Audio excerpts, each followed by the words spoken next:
मिरजेत अर्ज छाननीमध्ये मैनुद्दीन बागवान यांच्या उमेदवारी अर्जावर आक्षेप।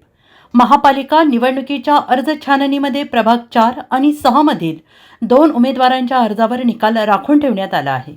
आज मिरजेत सांगली मिरज कुपवाड शहर महानगरपालिका निवडणूक प्रभाग क्रमांक 3, 4, 5, 6, 7 आणि 20 मधील इच्छुक उमेदवारांची अर्ज छाननी प्रक्रिया सुरू होती।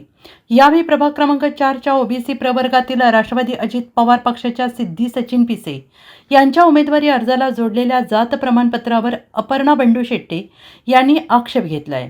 सिद्धी पिसे यांचा जन्म मूळचा कर्नाटकमधून असून त्यांचे शिक्षण कर्नाटकमध्ये आहे असे अपर्णा शेट्टे यांनी आक्षेप घेतलाय। यावेळी प्रभाग क्रमांक 3, 4 आणि 6 निवडणूक निर्णय अधिकारी सविता लष्करे यांनी दोन्ही पक्षाचे म्हणणे ऐकण्यासाठी निकाल राखून ठेवला।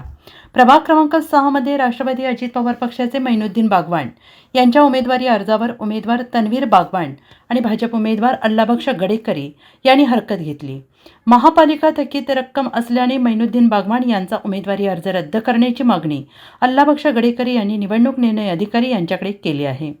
प्रभाग क्रमांक 4 आणि 6 मध्ये दोन्ही निकाल निवडणूक निर्णय अधिकारी यांनी राखून ठेवल्यामुळे सगळ्यांचे लक्ष लागून राहिले आहे। Bureau report SBN Marathi, Miraj.